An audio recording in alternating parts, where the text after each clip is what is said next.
Konnichiwa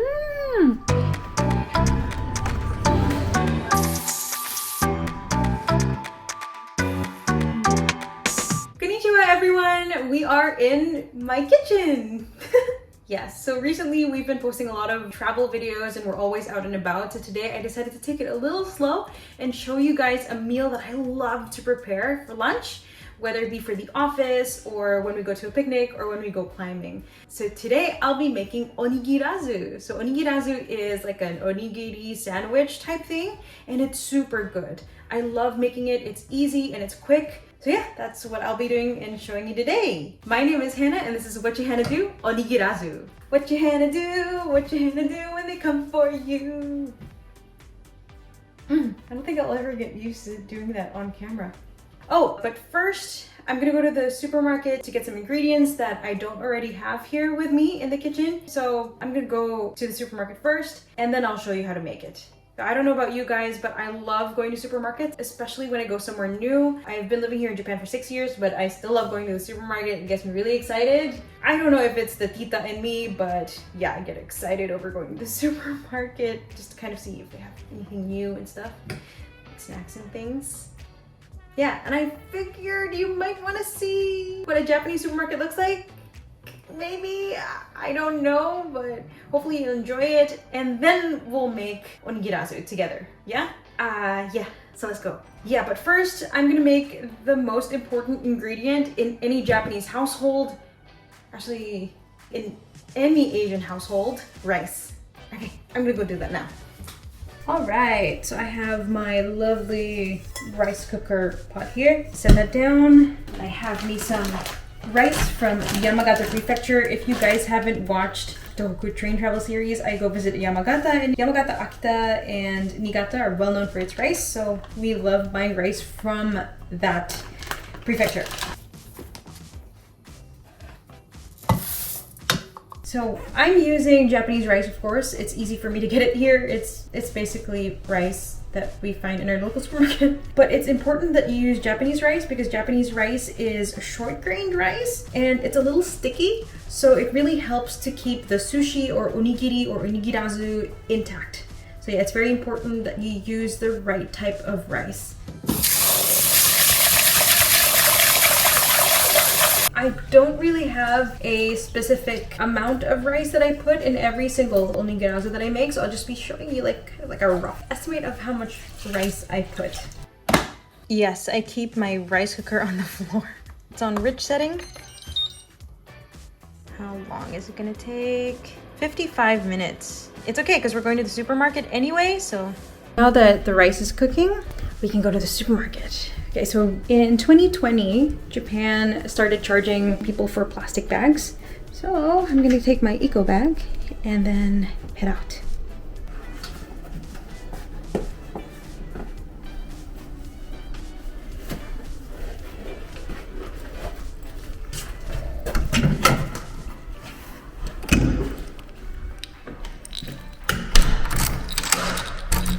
Okay, I'm out. Today I wanted to take you guys to a larger supermarket.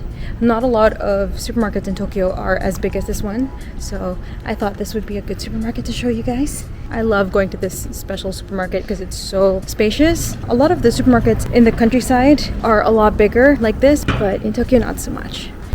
So we're here. This is the supermarket I'm taking you to today. Let's go!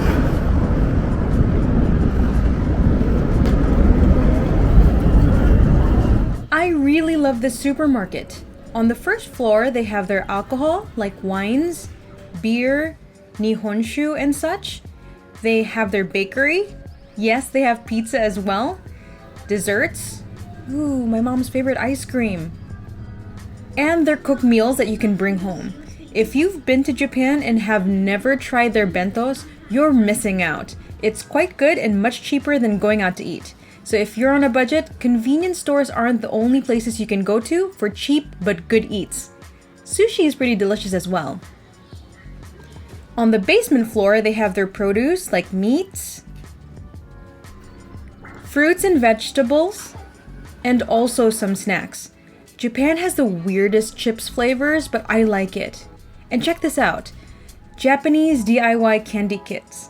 I'm going to be doing this for an upcoming video sometime soon. Is that something you'd like to see? Let me know in the comments down below. Ooh, they have this really cute area for kids with like really small supermarket baskets. It's super cute.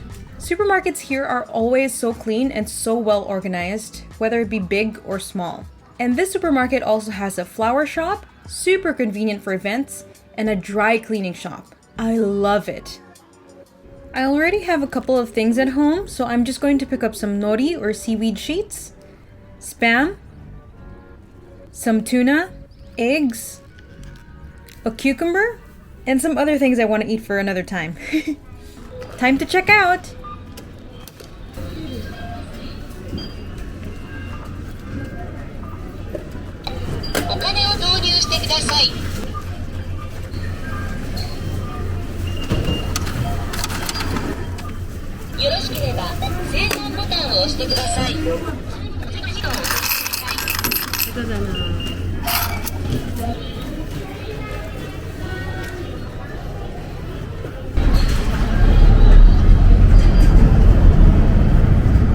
Okay, now that I have my ingredients, let's go home.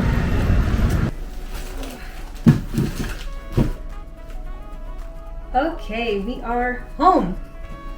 Wash your hands. Today I'm going to be making two types of onigirazu. One is more of like a Japanese style filling. So I'll be making a tuna mayo with cucumber onigirazu. And the other one's kind of like a Japanese Hawaiian fusion. Spam and egg and sriracha type onigirazu. I have all ingredients here, the ones that we bought from the supermarket, plus the ones that I already have here at home. So while we're waiting for the rice to cook completely, we're gonna prepare all the ingredients. I'm gonna take this spam.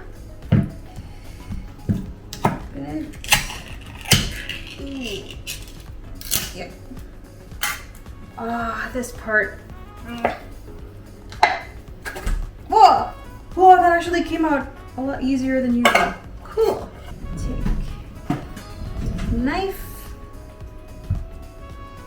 And I'm going to just easily slice it like so.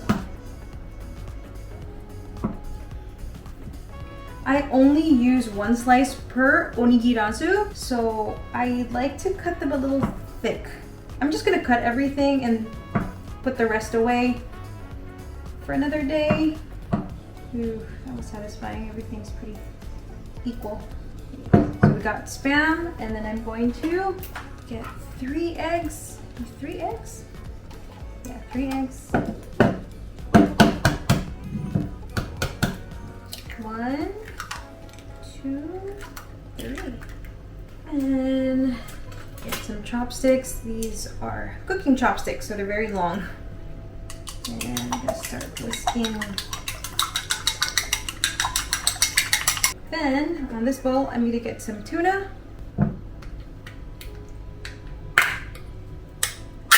Ooh. Alright, so this is the non-oil one. Just put it in here. I don't really have specific measurements. I just kind of taste as I go to see if I like it or not. I'm just going to break up the tuna a little bit and maybe drain it. And I'm going to put some mayonnaise.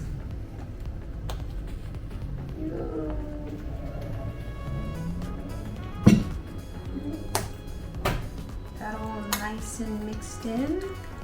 Then I'm going to get soy sauce. So there are lots of different types of soy sauce here in Japan. This one is a richer one, so I won't be putting much. So that kind of gives it the savoriness. And then actually that's it. But for me, I like to add a little bit of ketchup to give a bit of a, I don't know, sweetness to it aside from the Kewpie. So just a little bit. I usually use Japanese ketchup, but today I'll be using just your normal Heinz ketchup. Just a little bit. Let's taste it.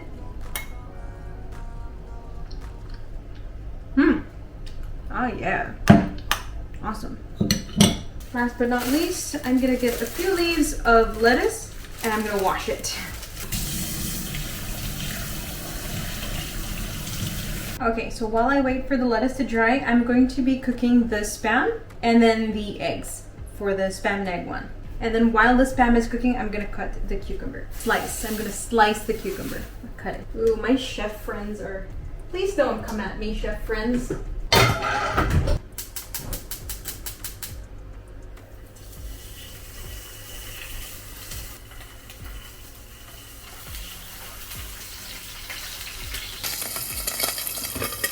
Now okay, now that's cooking. I'm going to take my lettuce and I'm going to strip off the ends. Just lightly cut it into 4 pieces that I can use. Then I'm going to get my cucumber. I'm going to slice it diagonally.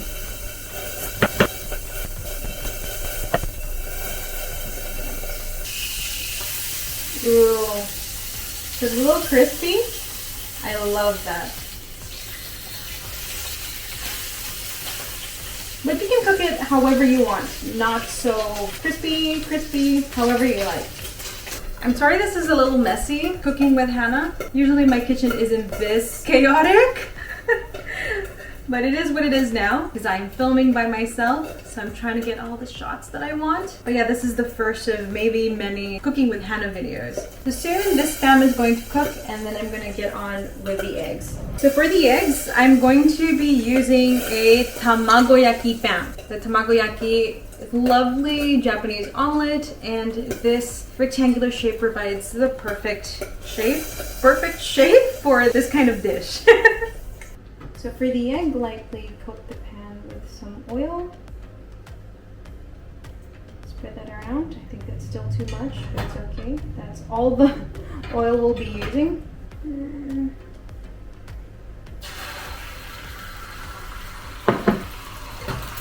I'm going to spread around the egg to make it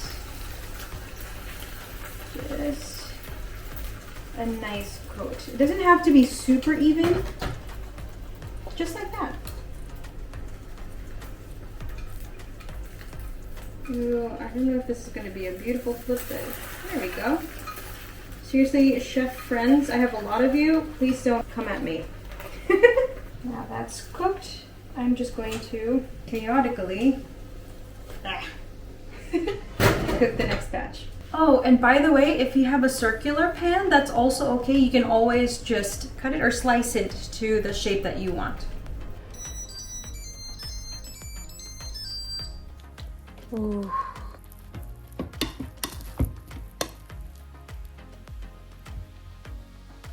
Now I have some of our beautifully cooked rice right here.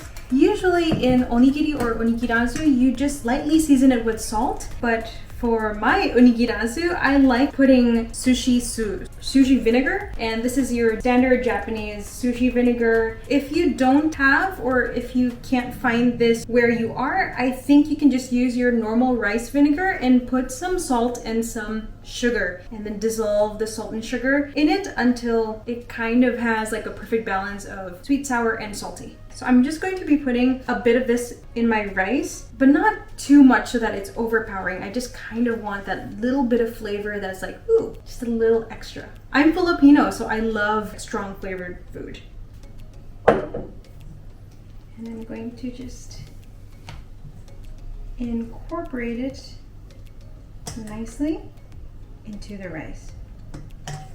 Now that we have our rice ready, I'm going to be showing you all the ingredients that we'll be using for this dish. These are all the ingredients we'll be using today. For the tuna onigirazu, we have the tuna that we made earlier, cucumber, rice, and our nori sheets. And then for our spam and egg onigiri, we have cooked spam, cooked egg omelette, some lettuce, mayonnaise, and sriracha. For this recipe, you'll also be needing some cling wrap or saran wrap. I know it's plastic and this is very wasteful for the environment, but this is what I usually use. If you're worried about the environment, you can use beeswax sheets or something that are reusable, washable. But for now, I'll be using the normal cling wrap. My little cutting board is a little wet, which is perfect so that the cling wrap sticks to it. So I'm gonna lay down the cling wrap first. And then I'm going to get our nori sheets. Okay, so normally there are two sides to a nori sheet. You have your shiny side and you have your rough side. For this recipe and for usual onigiri recipes, you're going to be putting the shinier side down and the rough side facing up. We're gonna start with the spam and egg one first because we are kind of waiting for our rice to cool. And if I start with the tuna mayonnaise one, the mayonnaise will melt with the hot rice. So first, we're gonna take a pretty good amount of rice and then we're gonna set it down onto the nori. Kind of diagonally, actually. This will make it easier to wrap. And since I'm doing the spam and egg one, I'm kind of doing it in a rectangular shape. Then after this, we're going to take our spam. I'm gonna put it on top. And then this is purely optional. If you want to put sriracha, you can put sriracha. If you don't want to put sriracha for that bit of a spicy factor, you don't have to. I'm gonna take my sriracha, put some sriracha down. Then after this, I'm going to take my egg. And this has been folded in half. Just gonna set it down. On top of that, I'm gonna take my Japanese mayonnaise, put it on top of the egg. I'm gonna get some lettuce. I'm gonna fold it into the shape that would match the little onigirazu here. And then last but not least, I'm gonna take some more rice and put it on top. I just wet the paddle a little bit so that the rice doesn't stick to the paddle. There you go. So it doesn't have to be perfect at all. Okay, next I'm going to wet my hands. Usually people don't do this, but it kind of depends on the seaweed that you're using. But I typically like to dampen the nori sheet just a little bit so that it becomes more workable, becomes more malleable. And then you're gonna take the upper left corner first, this one. You're gonna fold it up. You're gonna pinch on this side like you're wrapping a present. And then you're gonna put it there. And then you're gonna take your lower right corner as well, pinch it, and then bring it up. There you go. I'm gonna put a bit of rice there so that we can close it easily. Last but not least, you're gonna take this side and you're gonna pinch it, going up. I'm gonna use that rice to kind of seal everything in. Then you're gonna take your cling wrap and then wrap it around so that the nori, the seaweed, and the rice settles. Okay, there you have it. You have one. So that was pretty easy, right? Okay, so you're gonna set it aside for like a minute to 2 minutes. Sometimes it doesn't need to take that long, just set it aside while you're doing the next one. Again, get a nori sheet, rough side facing up. For the tuna one, you can make it into a square if you'd like, square shaped instead of the rectangular shape that we used for our spam. But in this case, since I want it to be quite uniform, I'm going to make it into a rectangle as well. Then you're gonna take some tuna. What I love about making this at home is that you can put as much filling as you want. Like there's no rule of how much you need to put here. Just enjoy it. I'm gonna put some tuna on top of the rice. And I think that 1 can of tuna for me will make only 2. 2 sandwiches because I love a lot of filling inside my onigirazu. And then we're gonna get some cucumbers. I'm gonna lay them down on top of the tuna. You can put as much as you like. You can even put lettuce if you choose to. And last but not least, we're gonna take some more rice and just lay it on top of the cucumber. And like the spam and egg onigiri, I'm gonna wet my hands a little bit and dampen the nori sheet not even dampen, just, I don't know, lightly sprinkle. Because I don't know why with me, the nori, the seaweed tends to rip. So you're gonna take your left corner again, fold this in, so this is easy. And fold that. And then bring it up. Last but not least, this side.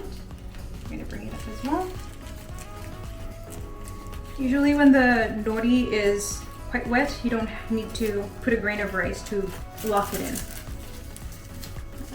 Cling wrap. And then that's it. That's your tuna onigirazu, tuna mayo onigirazu. So normally people can just slice through the cling wrap and then keep it as is, so you have your cling wrap keeping everything together. But since my knife isn't that sharp, I will remove it from the cling wrap. I think this is the spam and egg one. I'm going to slightly wet the knife so the rice doesn't stick to it. Wait. Then I'm going to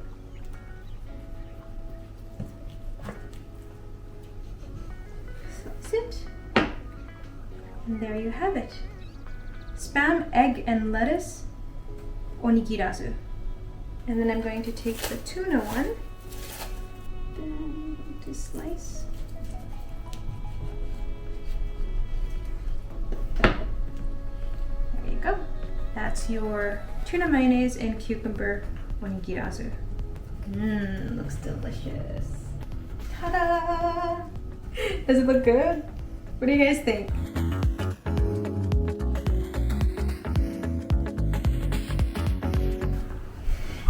All right, so we have our yummy onigirazu here, and I'm going to eat it. I'll have the tuna cucumber onigirazu first. Itadakimasu.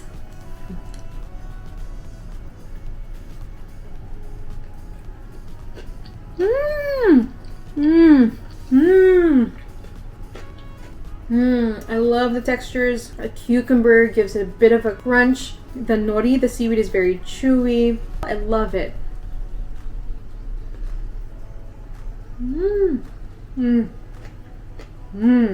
Next up, we're gonna try the spam, egg, and lettuce one.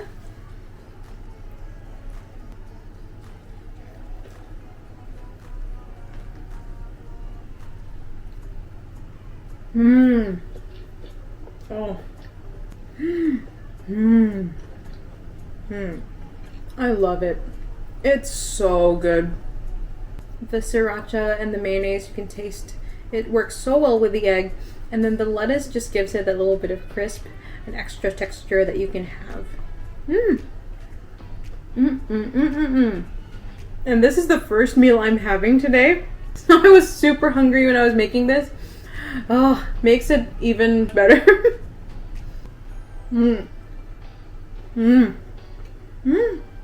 So that's it, you guys. That's how you make onigirazu. So what do you think? Was it easy? Do you think you'll be able to do it at home? Are you willing to try this recipe that I have? Let me know in the comments down below. And I will also leave like a small ingredients list in the description box down below so that you guys can make this as well if you're wanting to try it. I hope you were okay with the chaos that is Hana's kitchen and still enjoyed watching me make this and watching me eat it.